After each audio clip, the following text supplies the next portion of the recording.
오늘은 본문의 말씀을 가지고 어버이 사랑이라는 제목으로 말씀을 증거하겠습니다.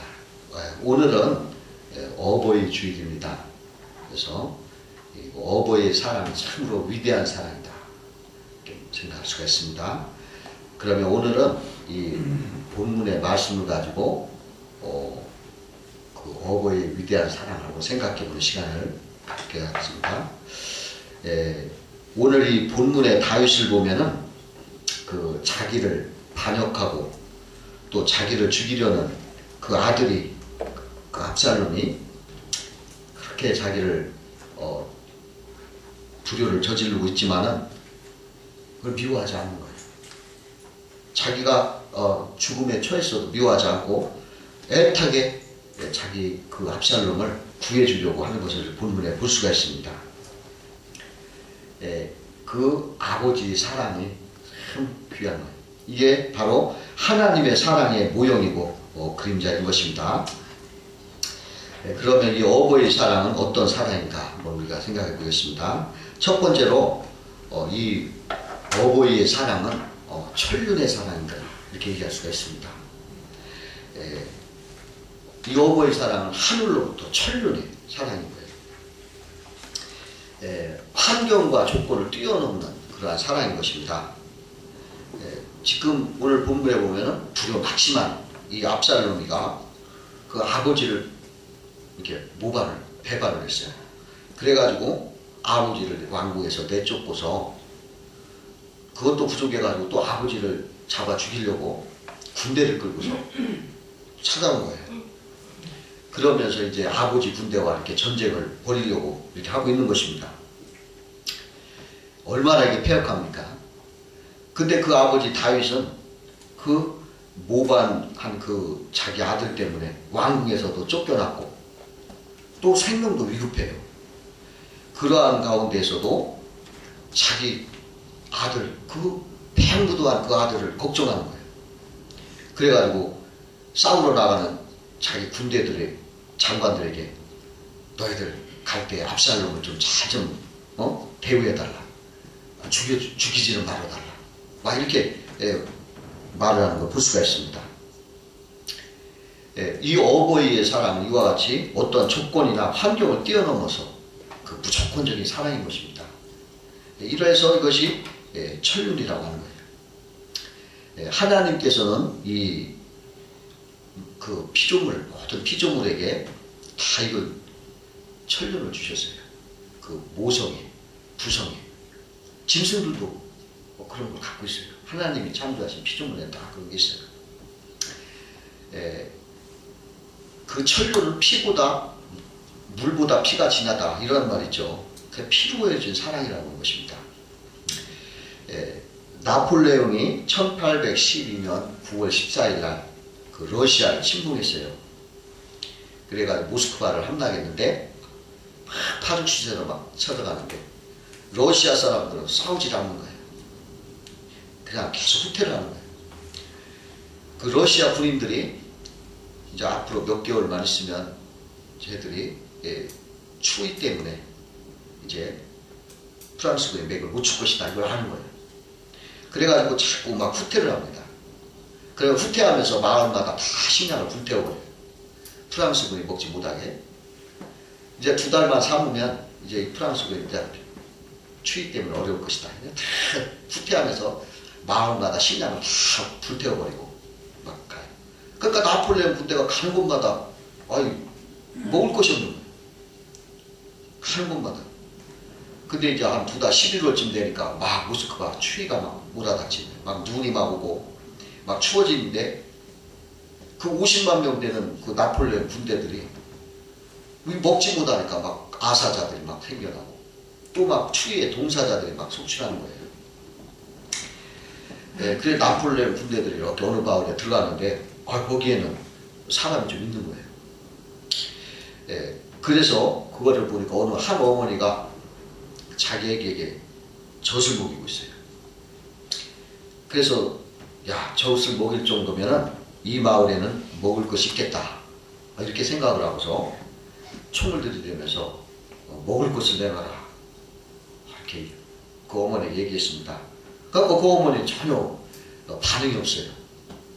다시 계속 빨리 먹을 걸 내놓으라고 막 그래도 가만히 있는 거예요. 뭐 이런 것이냐고 그냥 그 총으로 그냥 총 개머리판을 이렇게 밀었어요. 그랬더니 이 어머니가 이렇게 넘어지면서 그 아기가 같이 넘어지면서 떨어진 거예요. 근데 아기가 먹고 있는 게 젖이 아닌 거예요. 그 아기가 막 배고파서 우니까 그 어머니가 자기는 먹은 것이 없어서 젖이 안 나와요. 그러니까 자기 젖을 칼로 이렇게 찔러가지고 피를 먹이는 거예요. 그래가지고서 응? 그 자식을 막 살리고 있더라는 거예요. 부모의 사랑은 이와 같이 자기 그 피까지도 내는 그러한 천륜의 사랑이기 때문에 우리 하나님께서는 내 부모를 공경하라, 순종하라 이렇게 하나님께서 명령하시는 것인 것입니다. 두 번째로 이 어버이의 사랑은 자식이 아무리 패역하고 아무리 잘못을 해도 회개하고 돌아오기만을 기다리는 그러한 관용과 용서의 사랑이다 이렇게 얘기할 수가 있는 것입니다. 지금 압살롬은 그냥 악한 마음, 악의 눈을 가지고 그 아버지를 죽이고 자기가 왕이 되려고 막 그런 혈안이 됐어요.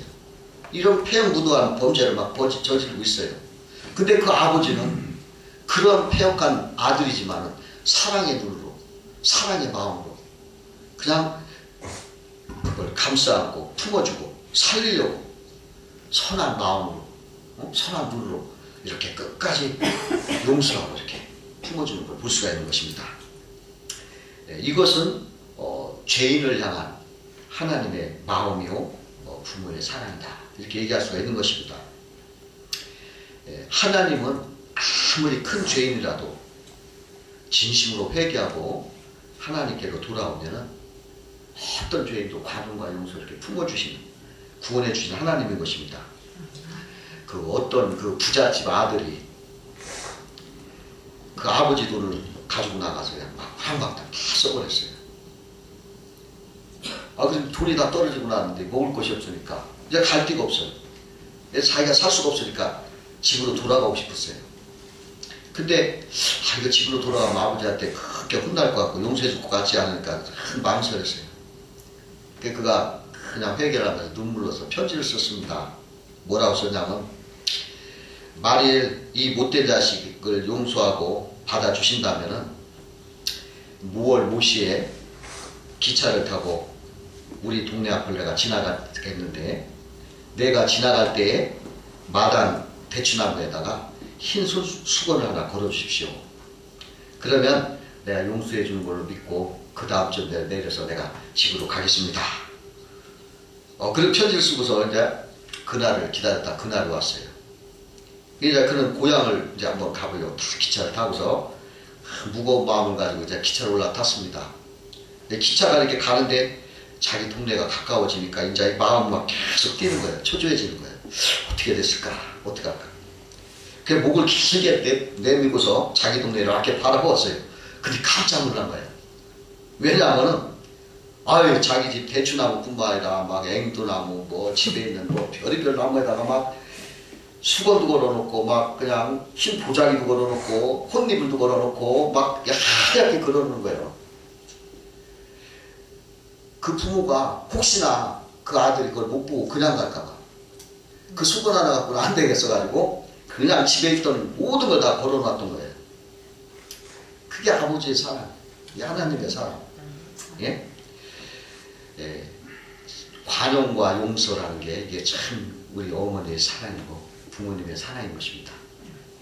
그 옛날에 어느 나라의 그 궁궐에서 잔치가 벌어졌어요. 임금이 이렇게 앉아서 이제 왕과 신하가 이렇게 막 흥겨운 마음으로 이제 큰 잔치를 벌이고 있는데 느닷없이 바람 휙 하고 부는 거예요. 그러니까 거기에 있던 그 등불들 다 꺼져버렸어요. 그렇게 깜깜한 가운데 이때를 틈타서 누가 임금의 총애를 받는 그 애첩에 입을 누가 키스한 거예요. 깜짝 놀란 애첩이 그냥 엉겹게 그 사람의 그 갓끈을 탁 잡아 떼가지고 그리고 둔한 마음으로 왕에게 구했습니다. 폐하, 어떤 놈이 신첩에게 회개망측한 짓을 하기에 그놈의 각근을 잡을 때 이렇게 놓았습니다. 어서 그놈을 잡아 능지처참하십시오. 그러니까 그 말을 들은 고왕이 노발대발하면서 노기등등하게 엄하게 명령을 했습니다. 들으라! 지금 당장 이 자리에서 모든 사람 각근을 다 떼어버려라. 만약에 떼지 않는 자가 있으면 내가 용서치 아니하리라. 그렇게 하는 거예요. 그러니까 왕이 운영의 선자들이 전부 각근을 다 떼버렸습니다. 그게 다시 불을 이렇게 켜보니까 다 잡을 수가 있어야지. 그러니까 왕이 나의 애첩에 입을 맞춘 무리한 놈을 내가 살려둘 수가 없다. 그러나 그 범인이 누구인지 내가 알 수가 없느니 이것만은 없던 일로 하겠다. 그러고서 이제 잔치를 끝냈어요. 그런데 몇 년이 지난 후에 그 나라에 큰 위급한 일이 닥친 거예요. 그 옆에 이웃 나라에서 호시탐탐 노리다 군대를 몰고 갑자기 그 나라를 쳐들어온 거예요. 그게 너무 갑작스러운 일을 벌으니까 왕이 어쩔 줄 몰랐어요. 그런데 이 나라에 졸리고 막 위태로운 거예요. 큰일 났는데 갑자기 그런데 어떤 장수가 그냥 나타내가지고 그냥 날새고 날랜 군사들 막 데리고서 순식간에 수많은 그 적군의 군사들 막 다 무찌르고 나를 구한 거예요. 임금이 얼마나 고마운지 그 장수가 누군가 불렀습니다. 그래가지고 당신 누구냐 어쩐 일이냐고 물어보니까 그 장수가 눈물을 흘리면서 그렇게 얘기합니다. 폐하, 전에 제가 베푼 은혜를 내가 오늘에야 잊어서 조금 갚은 것 뿐입니다. 그게 무슨 말이냐 그랬더니 몇 년 전에 궁에서 연애를 할 때 그때 기억하시냐고. 제가 그날 그 불측한 일을 저지른 그런 무례한 사람이었습니다. 그날 폐하께서 관용을 베풀어서 나를 살려주신 것을 내가 항상 기억하고 언젠가 내가 폐하에게 내가 은혜를 갚겠다 생각하고 내가 군사를 이렇게 길렀습니다. 그래서 이렇게 훈련을 시켜서 이걸 막았습니다. 조금 갚았습니다. 이렇게 하더라는 거예요. 여러분 이 관용은 이렇게 좋은 걸로 들어오는 것입니다. 그 헤밍웨이가 쓴 소설 가운데 이런 이야기가 있습니다. 그 어느 스페인 사람이 그 아버지와 다투고서 집을 나가버린 집을 나가서 그 마드리드에 갔어요. 아들이. 그 아들과 그 아버지가 이게 화해를 하기 위해서 화해를 생각을 했습니다. 그래가지고 아버지가 이렇게 뒤늦게 이제 회개하면서 신문에 광고를 냈습니다. 어떻게 냈냐면은 파코 화요일 정오에 몬타나 호텔에서 만나자. 다 용서했다. 아빠가 이렇게 편지를 광고를 냈어요. 신문에. 근데 이 파코라는 이름은 스페인에서 아주 흔한 이름이에요. 아버지가 그날 약속 장소에 딱 나갔더니 파코라는 이름의 젊은 남자들이 80명이나 왔더라고요. 그래가지고서 제각기 자기들 아버지를 기다리고 있더라는 거예요. 소설이지만은 이것을 보면은 얼마나 많은 사람들이 용서를 원하고 또 용서를 기다리고 있는가를 우리가 알 수가 있는 것입니다. 우리 인간에게 가장 필요한 것은 관용과 용서인 것입니다. 어버이 사랑은 관용과 용서의 사랑인 것입니다. 세 번째로 이 어버이의 사랑은 자식의 고통을 대신하려는 희생의 사랑이다 이렇게 얘기할 수가 있는 것입니다. 다윗은 자기 아들 압살롬이 죽었다는 소식을 듣고 나니까 뭐라고 얘기하냐면 그 패역하고 무도한 불효자였지만은 내 아들 압살롬아, 내 아들 압살롬아, 내가 너를 대신하여 죽었다면 압살롬 내 아들아, 내 아들아. 이렇게 슬피 울었어요. 그 패역한 아들 때문에 내가 너를 대신해서 죽었더라면 이렇게 얘기하는 거예요. 부모의 마음이 이런 것입니다. 자식이 아파하면 내가 아프고 싶고 자식이 괴로워하면 자기가 괴로워하고 싶은 마음인 것입니다. 이 희생의 사랑, 이게 또 하나님의 사랑인 것입니다. 예수님께서 이러한 사랑으로 우리가 죄를 져가지고 영원히 멸망당할 수밖에 없을 것 같으니까 자신이 십자가에서 대신해서 자기 목숨을 내어주시고 피를 쏟아서 우리를 구원해 주신 것입니다. 그 이탈리아 작가 지오반니 파핀이라는 사람이 있습니다. 그는 원래 아주 철저한 무신론자였습니다. 그러다 어느 날 그가 무서운 병에 걸렸어요. 그러니까 어떤 사람, 그 어머니가 굉장히 독실한 기술 크리스찬이었습니다. 그 어머니에게 그런 말씀, 저 병은 특이한 병인데 인육을 먹여야 됩니다. 그런 말을 해줬어요. 그러니까 그 어머니가요, 칼로 자기 허벅지에 살을 떼가지고 그걸 가지고 요리를 해가지고 아들에게 먹였습니다. 과연 그걸 먹고 나서 이 아들이 점점 병이 낫기 시작했습니다. 그리고서는 그가 그 고기를 좀 더 먹고 싶다 그러는 거예요. 그래서 그 어머니는 아들 몰래 또 자기 살을 이렇게 뺐습니다. 근데 그때 잘못 빼가지고 자기 동맥을 끊은 거예요. 그래가지고서 동맥에서 피가 막 쏟다는 바람에 정신을 잃었어요. 그때 그 외출해서 돌아온 그 파피니가 그걸 보고서 그 충격적인 그 광경을 보고서 울기 시작했습니다. 어머니 지난번에 먹은 고기도 어머니 살이었거든요. 그 어머니가 그 소리를 듣고 정신을 잠깐 차리고서 그렇게 말했습니다. 그리고는 마지막으로 이렇게 자기 아들에게 당부했습니다. 나는 죄 많은 몸으로 너를 구했지만 예수님은 죄 없는 몸으로 우리를 위해서 살을 찢으시고 피를 흘리셨단다. 그러니 너도 반드시 예수님을 믿어야 하느니라. 발가웃어 돌아가신 거예요. 그 파피니는 아주 무신론자였지만 그때부터 그가 변화돼가지고 그분이 쓴 책이 그리스도의 이야기, 떡과 포도주 이러한 유명한 책들을 쓰고서 그 남은 여생을 계속 예수 그리스도의 복음을 전파하는 데 사였다는 거예요. 어느 그 이름 없는 선교사가 중국으로, 미국 사람인데 중국에 가서 선교를 했습니다. 근데 거기 중국에서 그 전염병이 돌았어요. 그러니까 수많은 중국 사람이 죽게 되니까 이 선교사가 급히 그 전염병 그 병균을 담아가지고 자기 나라로 왔어요. 왜냐하면 이것을 그 면역체를 만들려고 그 자기 나라 의학이 발달했으니까 미국으로 딱 들어왔는데 그 샌프란시스코 그 거기에서 이게 검역소 직원들이 철저하게 그 승객들을 막 조사하는 거예요. 근데 발각되면 이거 뭐 면역체는 뭐고 이거 큰일 났거든. 그러니까 이 선교사가 그걸 자기가 먹은 거예요. 그걸 먹었어요.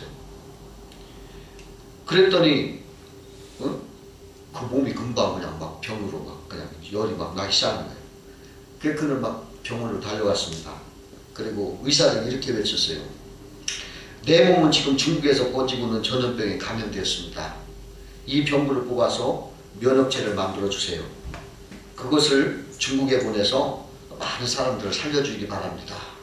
그러고서 얼마 있다 선교사를 숨을 거두고 그분의 희생으로 그 면역체를 만들어서 그 중국으로 보내서 수많은 사람들을 건져냈다는 것입니다. 이게 바로 희생의 사랑이에요. 자기가 죽으면. 그 태국에서 그 일본 분들이 그 2차 세계대전 때 그 콰이광이 다리를 매길었습니다. 왜냐하면은 그 동남아를 그 지배하려고 그 콰이광 다리를 거기 태국에다가 건설을 했어요. 그래가지고 그 다리를 통해서 군사들과 그 군수물자를 옮기는 그러한 수송을 하려고 그 콰이광의 다리를 만들었는데 그때 그 콰이광을 만드는 사람들은 영국군 포로들을 막 이제 사용해가지고 만들었던 것입니다. 그런데 어느 날 다리를 막 만드는데 일본군의 중요한 장비가 없어진 거예요. 그러니까 일본군들이 이거 이 다리를 방해하려는 영국군 소행이다. 그래 포로들을 전부 연동자에 모이라고 해놓고 뭐라고 했냐면은 총을 대면서 장비를 숨기지 않고 빨리 자수해라. 만일 셋을 동안 자수하지 않으면 모두 다 총살을 하겠다. 이러면서 하나, 둘 이렇게 세는 거예요. 그렇게 하나, 둘 이렇게 외치는 순간 어떤 병사가 탁 나오는 거예요. 그러면서 내가 숨겼습니다. 내가 강물에 던져버렸습니다. 그러니까 그 즉석 그냥 총살된 거예요. 그 병사가 피를 흘리면서 쓰러져 죽었어요. 근데 며칠이 지났어요. 그런데 일본군 창고에서 그 장비가 발견된 거예요. 일본군이 그곳에 자기들 잘 간수해놓고 그걸 잊어버렸던 거예요. 그 사람이 대신 죽었어요. 그래서 그 영국군이 다 살게 됐던 것입니다. 이게 희생의 사랑이에요. 예수님이 바로 이러한 우리를 위해서, 우리를 살려주시기 위해서 우리를 대신해서 죽으신 것입니다. 그 한 사람 때문에 영국군이 살았던 것처럼 예수님께서 우리를 죽으신 거 우리 모두가 생명을 얻게 된 것입니다. 이게 바로 하나님의 사랑, 이게 어버이 사랑이라고 볼 수가 있는 것입니다. 여러분, 오늘 어버이날을 맞이해서 이 어버이의 큰 사랑 우리가 늘 기억하고 효도를 다하는 그러한 하나님의 종들 되시길 주의 이름으로 축원합니다. 기도하시겠습니다.